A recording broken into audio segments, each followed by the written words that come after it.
विदेश भेजने के नाम पर ठगी पंजाब के अंदर तो शरेआम चल रही थी। उसकी कुछ हवा राजस्थान को भी आ लगी है, यानी राजस्थान के बोले वाले लोग भी चंडीगढ़ में बैठे इन एजेंटों के चंगुल में फंस गए।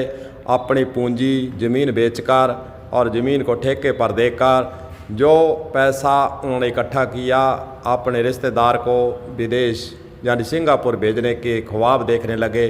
उसके बाद फिर पैसा भी गया, न पासपोर्ट न वीज़ा न वहाँ पर सिंगापुर जाने की कोई बात हाथ लगी। हुई तो ठगी हुई और कुछ भी हाथ नहीं लगा। इसी प्रकार की घटना चंडीगढ़ में बैठे पंजाब के अंदर जो लोगों को ठग रहे थे, राजस्थान के लोग भी ठगी के शिकार हुए हैं। मामला कहाँ का है और कहाँ से कहाँ तक हुई ठगी, कौन कौन ठगी में शामिल थे, उसके बाद क्या हुआ, पूरे मामले की आपको देंगे जानकारी। बने रहें हमारे साथ।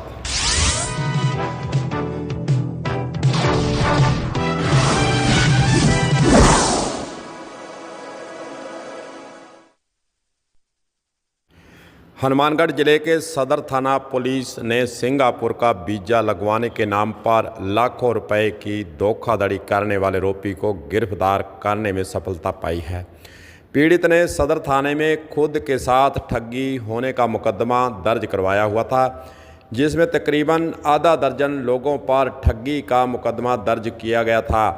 कोर्ट के आदेश पर दर्ज हुए मुकदमे में पीड़ित ने अपने अलावा 27 अन्य जनों से 33 लाख से ज़्यादा की ठगी का मुकदमा दर्ज हुआ है। जांच अधिकारी ने पंजाब से एक आरोपी को गिरफ्तार करने में सफलता हासिल कर ली है। सदर पुलिस थाना प्रभारी एसआई लाल बहादुर चंद ने जानकारी देते बताया कि परिवादी राम गोपाल पुत्र जगदीश गुदारा निवासी दुलमाना तहसील पीलीवंगा ने रिपोर्ट दी थी कि विदेश भेजने के नाम पर WIS constant private limited Chandigarh Punjab के डायरेक्टर हैरी गरेवाल, राजवीर, जगसीर, विशाल ठाकुर, गगन जोया ने उनसे 33,60,000 रुपये की ठगी कर ली। वैसे आपने खबरें बहुत देखी होंगी कि पंजाब के चंडीगढ़ के अंदर इस प्रकार जो एजेंट बैठे हैं वह पंजाब के लोगों को लाखों रुपए की ठगी कर रोज़ लूटते हैं और उसी के तहत राजस्थान के लोग भी उसी ठगी के शिकार हो गए हैं। थानाधिकारी ने आगे जानकारी देते हुए बताया कि आरोपियों ने गिरफ्तारी से बचने के लिए अपने मोबाइल नंबर बंद कर लिए थे। किसी को भी आरोपियों का पता और असली ठिकाना मालूम नहीं था। मोबाइल बंद करके सभी आरोपी पुलिस को चकमा दे रहे थे।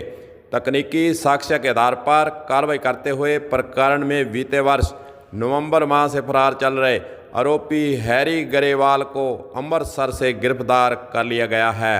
उसे शुक्रवार को कोर्ट में पेश किया गया था, जिसके बाद कोर्ट ने आरोपी को 20 मई तक पुलिस के PC रिमांड पर सौंप दिया है। पूर्व के आपराधिक रिकॉर्ड के संबंध में संबंधित थानों से रिकॉर्ड भी हनुमानगढ़ पुलिस के द्वारा मांगा गया है। थाना प्रभारी ने जानकारी देते बताया कि इस मामले में आरोपी से गहनता से पूछताछ कर ठगी किए गए रुपयों की बरामदी के प्रयास किए जा रहे हैं। हालांकि इस मामले में 5 अन्य आरोपी भी नामजद किए गए हैं, जिनकी पुलिस तलाश में जुटी हुई है। वे कहाँ छुपे हुए हैं और किधर से किधर भाग रहे हैं, पुलिस उनके पीछे लगी हुई है। देखते हैं अन्य आरोपियों को जो ठगी कर रहे हैं उनको पुलिस कब पकड़ने में सफलता पाती है। यह तमाम बातें देखने वाली हैं, लेकिन चंडीगढ़ के अंदर यह ठगी का जाल बहुत बड़ा है, करोड़ों का यह जाल है। इसके अंदर पता नहीं कौन शामिल है। वैसे देखा जाए तो फॉरेन कंट्री के अंदर हम सिंगापुर की बात करें, चाहे कनाडा की बात करें, चाहे हम ऑस्ट्रेलिया की बात करें, तमाम ऐसे देशों के अंदर भारत के लोग, खास रूप से राजस्थान पंजाब के लोग बड़ी संख्या में जाने के उत्सुक रहते हैं। और घर के अंदर फिर हालात क्या बनते हैं, वहाँ पर वीज़े के नाम पर भेजे भी जाते हैं, वहाँ पर फिर ऐसी परिस्थितियाँ पैदा होती हैं कि न इधर का रहा ना उधर का रहा। फिर आखिरकार कई तो परेशान होकर अपनी जान तक गंवा देते हैं।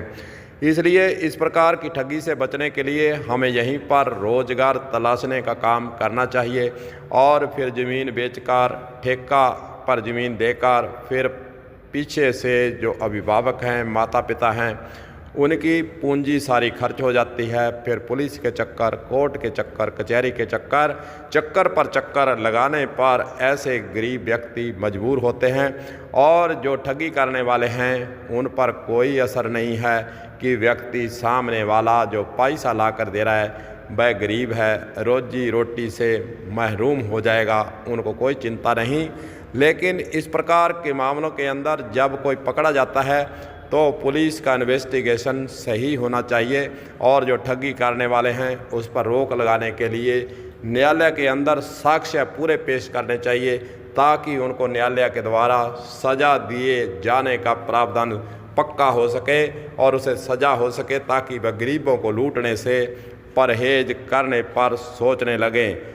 देखते हैं अब जो हनुमानगढ़ के अंदर जो मामला चंडीगढ़ के ठगों का पकड़ा गया है उसमें एक को पकड़ा है, दूसरों की गिरफ्तारी कब होती है, तमाम बातें देखने वाली होंगी। कलम न्यूज़ के लिए गुरदेव सिंह सैनी की रिपोर्ट।